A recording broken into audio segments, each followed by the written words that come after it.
I am Natalie, 32 years old, living in Seattle and working as a financial manager. That night, a sudden stabbing pain knocked me down right at the office. It wasn't like any pain I had ever felt before, sharp, relentless, as if someone were twisting my entire abdomen. My assistant, Anna, looked terrified as I doubled over against the desk. Natalie, you need to get to the ER right now. This can't just be a stomachache, she said, her voice trembling. I forced myself to speak through ragged breaths. Just 10 more minutes. I need to finish this report. If I don't, my dad's company will lose the contract. Every word sliced through my chest. I knew I was gambling with my life, but for the past 10 years I had been the one holding everything together. When my mom collapsed during her breakdowns, I was there. When my dad failed in business deals, I cleaned up the mess. When my younger sister Vanessa got caught up in shallow trouble, I was the one rushing to save her. I had grown used to sacrificing myself to keep the family from falling apart. But this time, my body couldn't take it anymore. I felt dizzy, my vision went black. Cold sweat drenched my back. I vaguely remember Anna calling 911, then the piercing sound of an ambulance siren outside. Inside the ambulance, I gripped the stretcher as every bump pushed the pain deeper. My hands shook as I clutched my phone, trying to call my mom first. The line rang, then went straight to voicemail. I left a broken message. Mom, I'm on the way to the hospital. Something's wrong. It's Memorial. I tried my dad's number. No answer. My last hope was Vanessa. After 4 rings, she finally picked up, her voice sharp with irritation. Natalie, do you know what time it is? I still have to get ready. The gala is in 2 hours. The designer just sent me the wrong dress. I clenched my jaw, fighting waves of agony. Vanessa, I'm in an ambulance. The doctor thinks it might be internal bleeding. Please, tell Mom and Dad for me. A heavy sigh came through the line. Seriously? Does it have to be tonight? This is my night, don't you get it? I'm receiving the Young Humanitarian Award. I can't miss this. I fought to stay conscious. Vanessa, I'm scared I might. Can you handle it yourself? I've got a million things to deal with. Then the call cut off, leaving only a cold beep in my ear. The paramedic leaned over, worry in his eyes. You need to let us take care of this. Don't make any more calls. Your blood pressure is dropping fast. The phone slipped from my hand, my fingers trembling. From deep inside, an emptiness surged up, sharper than the pain in my abdomen. For the first time in my life, I realized I could die, and my family would still be posing for cameras. As the ambulance turned into the ER bay, bright neon lights flooded my face. I heard a doctor shouting faintly, possible rupture, prep for immediate surgery. Then the pain swallowed me into darkness, leaving only one final thought. My parents and Vanessa weren't here. They were glowing in luxury outfits while I lay alone on a stretcher, bleeding out with every passing second. I opened my eyes in a stark white room, the strong smell of disinfectant wrapping around every sense. The fluorescent lights above burned into my eyes. The first sound I heard was the steady beep of a heart monitor, mixed with hurried footsteps of nurses in the hallway. A gentle voice spoke. Natalie, welcome back. You gave us quite a scare. The name badge on her chest read, Rachel, RN. I moved my lips, my voice hoarse like sand in my throat. My family, where are they? Rachel paused, her eyes flickering with sadness. We called every emergency contact. No one came. No one replied. It felt like a hole was carved deeper in my chest. I turned my head toward the phone lying beside me, the screen glowing with nothing but Instagram. Notifications. With trembling fingers, I opened it. A photo posted the very night I was on the operating table. My dad in a black tuxedo, my mom in a red silk gown, and my sister Vanessa, radiant in a sparkling dress. In her hands was a shiny trophy. The caption beneath it read, "Family is everything. Couldn't have done this without their endless support. So blessed and grateful." The timestamp matched my surgery exactly.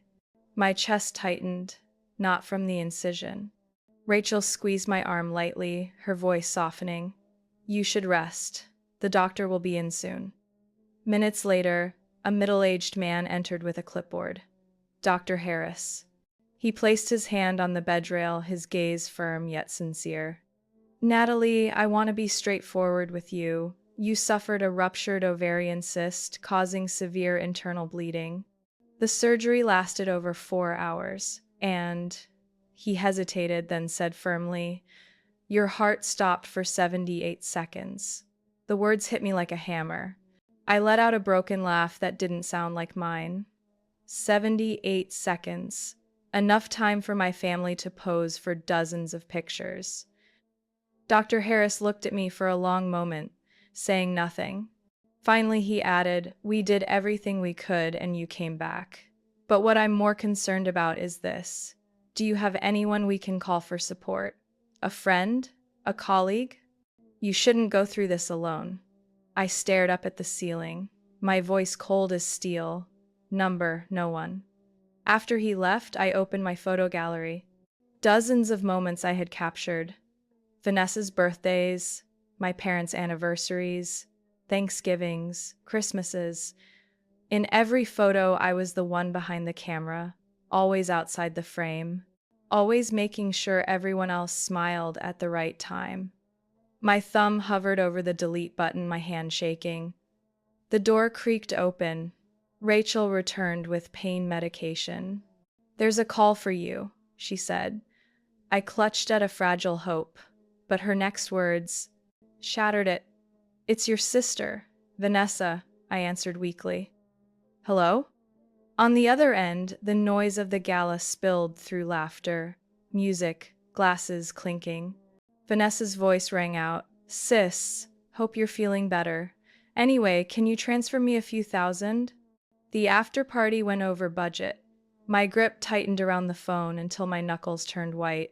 "Vanessa, I died for 78 seconds tonight. Do you even care?" There was silence, barely lasting 3 heartbeats. Then a dismissive laugh. "Don't be so dramatic. You're alive, aren't you?" "I have to get back to the ballroom. Thanks in advance." The call ended with the sound of cheers fading away. I let the phone slip from my hand. It rolled across the white sheets, lying still like a witness. The pain in my abdomen was nothing compared to the invisible blade slicing through my heart. Rachel touched my shoulder gently. "You came back from death, Natalie. That's a miracle. Maybe you should see it as a new beginning." I closed my eyes, letting the first tear fall onto the pillow. In those 78 seconds, I had disappeared from the world. And the painful truth was that no one in my family noticed. In that very moment, I promised myself I would never give them another second of my life. The heart monitor beeped steadily, calmly, as if reminding me I still had a chance. But this time, that chance would belong to me and no one else. I opened my eyes after a restless sleep. The hospital room was silent, broken only by the steady rhythm of the heart monitor. My throat was dry as sand, and I reached for my phone to check. No messages asking how I was, no missed calls from Mom, Dad, or Vanessa. Only one new Instagram notification. I opened it, my hands still shaky from the anesthesia. The photo that appeared made my chest tighten, Vanessa glowing under the camera flashes, raising a champagne glass, with my parents smiling proudly behind her. The caption, stretched long, "Best night ever." Couldn't have happened without my family's full support. Number, family is everything. Number grateful. I stared at those words, a chill and bitterness rising together. While I lay on the operating table, they stood under the lights, smiling, holding trophies. My phone buzzed. A text from Vanessa. I opened it with a fragile hope, but the words nearly made me drop the phone. Sis, send me $3,000 right away. The after party costs more than expected. Don't embarrass me. No, are you okay? No concern. Just money. Always money. I closed my eyes, breath quickening. Memories flooded like a torrent, driving through the night without sleep to pick up Vanessa after a bar fight, selling my only car to help Dad cover an urgent debt, sitting for hours beside Mom whenever she cried over another collapse of Dad's business. And now, after I had literally died for 78 seconds, the only thing they cared about was their spotlight and their bills. The door opened softly. Rachel, the nurse, walked in with a tray of medication. She paused at my pale face. Natalie, you need another dose of pain relief. Do you want me to message anyone for you? I shook my head, forcing a faint smile. They're busy with the party. Rachel set the vial gently on the table, her eyes flashing with anger on my behalf. They say you find out who really cares when you're lying in a hospital bed. I think you just got your answer. I stayed silent, my chest heavy as stone. After she left, I reopened Vanessa's text, reading it again and again, engraving the truth deeper. I finally understood. If I kept staying silent, I would forever be their endless supply. My strength, my time, my money, even my life would remain tools for them to squander. A decision formed in my mind, sharp and clear as the hospital lights above me. From this moment, I would not live for them anymore.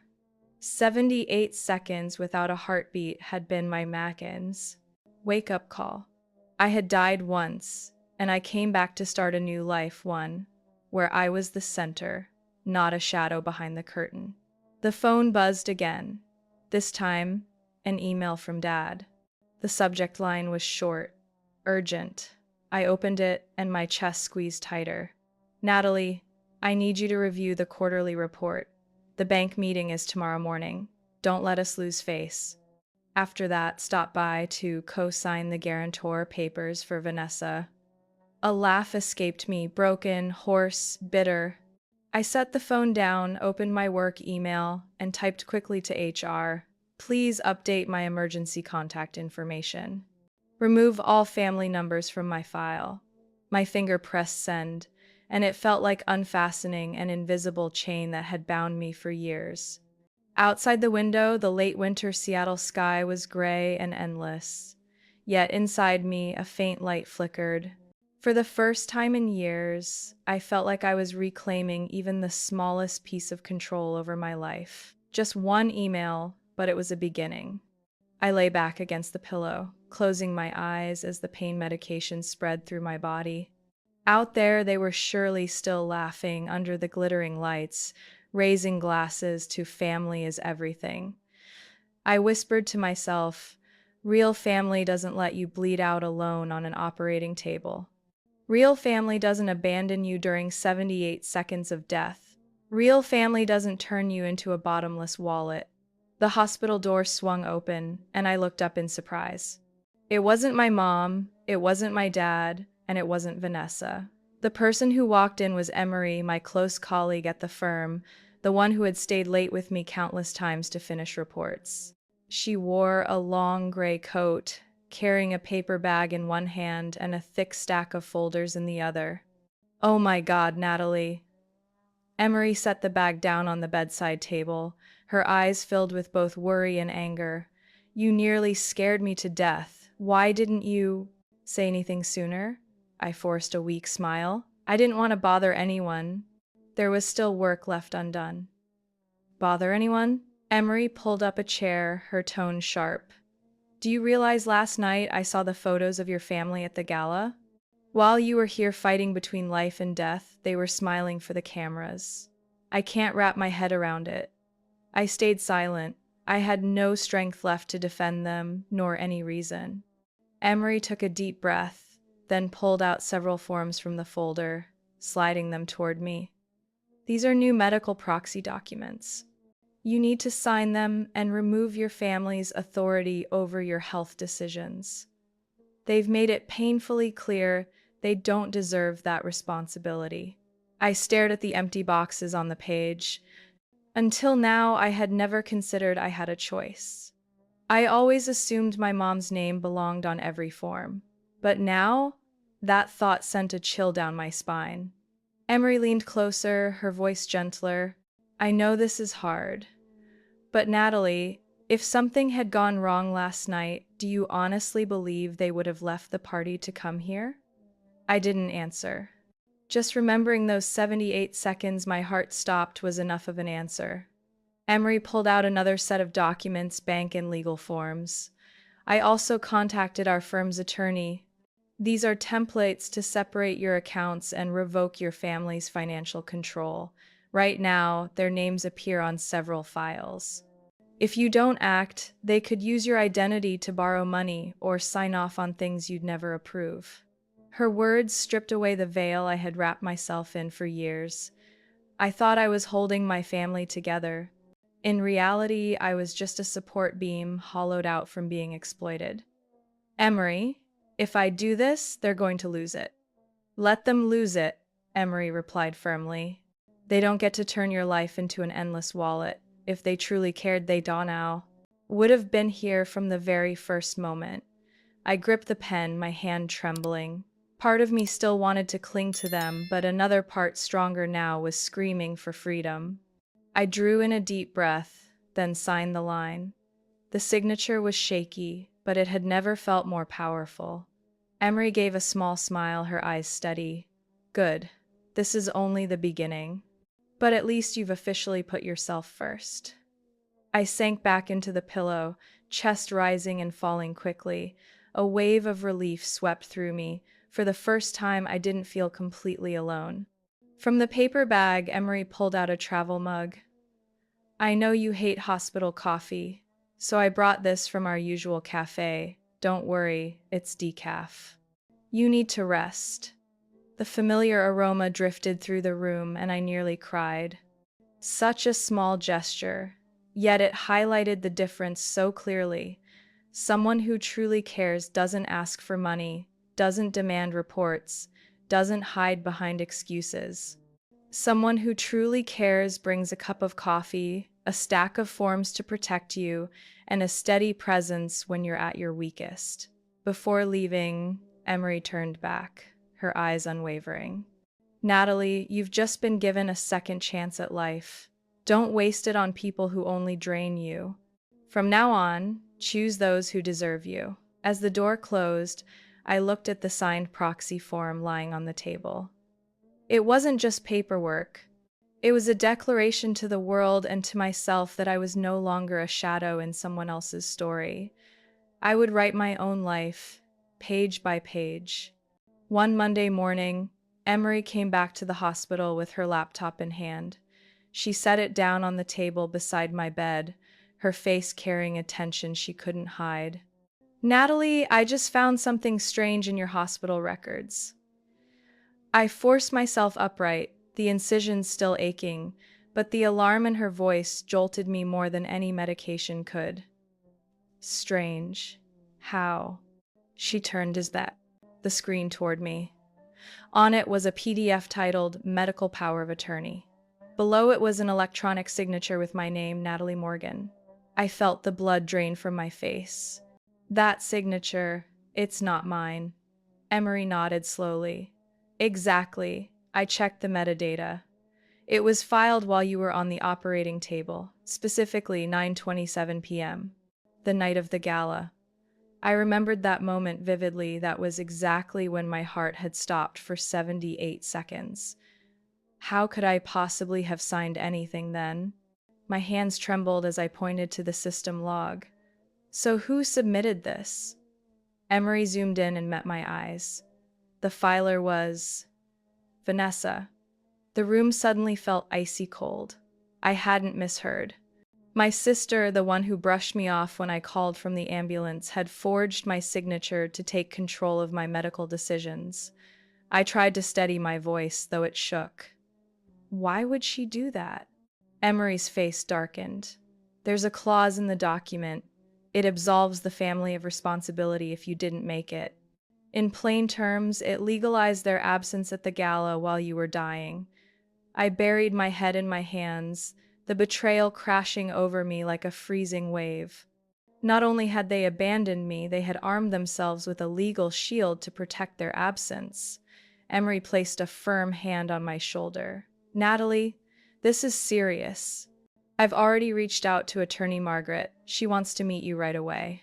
That afternoon, Margaret, a woman in her 40s with neat brown hair, stepped into my hospital room with a heavy leather case. She pulled up a chair, her tone firm and direct. Natalie, I've reviewed the files. This is forgery and legal fraud. If necessary, we can take this to court. I shook my head, eyes fixed on the white sheet. I don't want a public battle, not yet, but I need protection. Margaret nodded. Understood. First step, I'll request the hospital lock. Out your family's access entirely. From now on, they have no voice in your medical records. Also, she opened her case and pulled out a stack of papers. I've begun a financial review. You should know I've already uncovered large withdrawals from your trust fund over the past 10 years. My heartbeat quickened. The trust fund? You mean the one my grandmother left me? Yes. Margaret flipped to a page of figures. Over $150,000 is gone. The withdrawals were made by your parents. They had co-management rights, but every single withdrawal was hidden from you. I bit my lip until I tasted blood. During college, I had worked 3 jobs just to afford rent and groceries. All the while, my parents were quietly draining thousands from the fund meant for me. Margaret continued steadily. If you'd like, I can begin legal proceedings immediately. But for now, the most urgent step is locking down all accounts so they can't take more. I nodded, my voice breaking. Do it now. When Margaret left, the room sank into silence. I lay there staring at the ceiling, old memories replaying in cruel clarity. The nights I skipped sleep to wire money to Vanessa for a new dress. The midnight calls from Dad demanding I cover his debts to save face.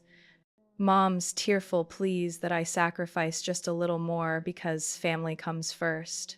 Now I saw it clearly. It wasn't just selfishness. It was deliberate deception. Pain throbbed at my incision, but I knew that wound would heal. The deeper wound inside me was what I had to learn to mend. Emery returned later that evening, carrying a bag of food. She set it down, watching me closely. Margaret told you everything? I nodded. I used to think, if I sacrificed enough, one day they'd truly appreciate me. But I was wrong. They don't just see me as a wallet, they forged my signature to excuse themselves from showing up while I was dying. Emery clasped my hand, her voice unwavering. Then let the law speak for you. This is your time to protect yourself. I met her eyes, and in that moment, a strange resolve solidified inside me. If they dared turn me into a tool, then I would show them the cost of betrayal. 2 days later, Margaret returned to the hospital carrying a thick file clipped tight with metal fasteners. She set it on the table beside my bed, her eyes heavy with concern. Natalie, I have the preliminary audit results, and I think you need to brace yourself. I sat up, the stitches pulling, but my chest burned hotter than the pain. Tell me. Margaret flipped open the file, skimming several pages. Rows of cold numbers filled the statements. She placed her finger on one bold line. Over the past 12 years, the trust account your grandmother left you has been drained of a total of $157,000. Every withdrawal was signed by your parents. I froze. My breath caught in my chest. 157,000.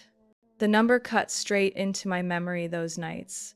I worked 3 shifts at a coffee shop, a tax office, and a small accounting firm just to pay rent on a shabby college apartment. Meals of instant noodles and cheap coffee. Meanwhile, my money was leaking from the fund like water, fueling their lavish dinners and trips. Margaret met my eyes. You have grounds to file suit immediately, but the choice is yours. I nodded, my voice shaky but firm. Document every detail. Don't move yet, but don't let them take another dime. That evening, my phone began to buzz nonstop. The first text came from Mom. Natalie, your dad needs $20,000 right away to cover cash flow. Don't delay. Before I could react, Dad's message arrived. Honey, the bank's pressing me. Sign the guarantor papers tomorrow. The family is counting on you. And finally, Vanessa, don't tell Mom, but the family card is maxed out. I need $5,000 for the wedding venue deposit. Hurry. I stared at the flood of demands, feeling strangely calm. In the past, I would have scrambled to fix everything. But now, I simply opened the block list. One by one, their names disappeared. It felt like lifting heavy shackles off my neck. Emery walked in just as I hit the final button. She raised a brow. You just did something I never thought you'd dare. I sank back into the pillow, exhaling. I've already died once. What's there to fear now? That night, I couldn't sleep. I scrolled through every bank statement Margaret had emailed, reading each detail. 10,000 for a trip to Italy, 7,500 for jewelry, 12,000 for Vanessa's car.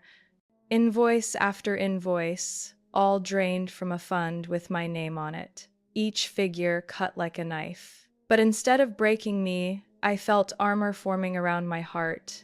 I was no longer the obedient daughter sacrificing for a pat on the head. I had seen the truth, and there was no unseeing it. The next morning, as Rachel changed my bandages, I asked softly, "Do you ever see patients abandoned by their own families?" Rachel paused, then nodded. "More often than you'd think. But I've also seen people come out stronger.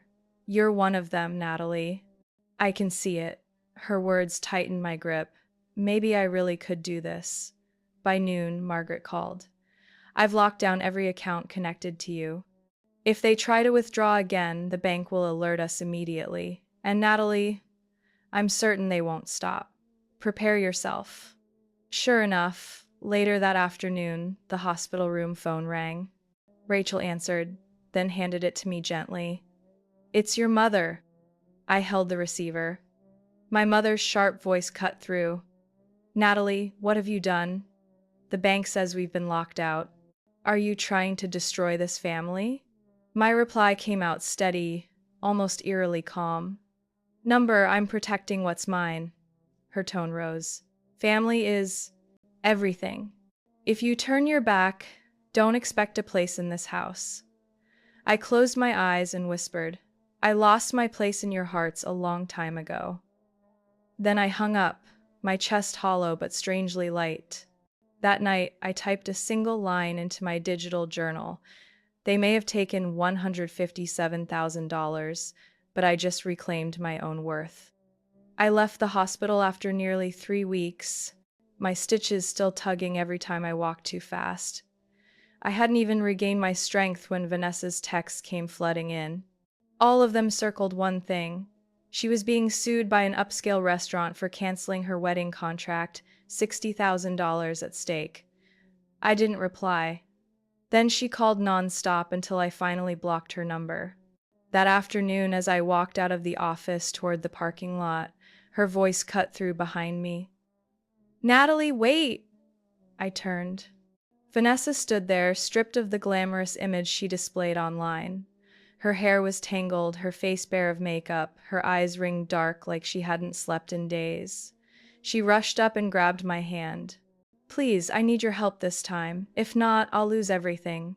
The restaurant's suing, the press is about to run the story. My reputation will collapse." I pulled my hand back, staring her down. "Your reputation isn't my problem. Do you remember when I called from the ambulance? What did you say? Handle it yourself, I'm busy at the gala." That night, my heart stopped for 78 seconds. "Do you remember that?"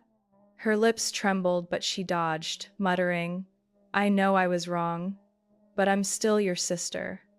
If you don't help, our family will fall apart. Mom and Dad are desperate. I'm being sued. Can you really abandon us like this?" A bitter laugh escaped me, sharper than I'd ever heard from my own mouth. "Fall apart? This family shattered the moment you forged my signature to justify leaving me dying in a hospital bed. What's left for me to save?" Just then, a man's voice rose near the gate. I turned and saw Jordan, Vanessa's ex, standing there in a plain button down, holding his phone. His eyes were hesitant but resolute. Natalie, I need a word with you, he said, glancing briefly at Vanessa. She snapped, Why are you here? You're nothing to me anymore. Jordan ignored her, walking straight toward me. I found something on my old device. Please, you need to hear this. He tapped his phone and hit play. A woman's voice filled the air, my mother's, Linda, younger, shaky, weary. I don't know what to do anymore, Sarah. Natalie, she wasn't supposed to happen. We kept her only because your father worried about appearances, but I never truly wanted her.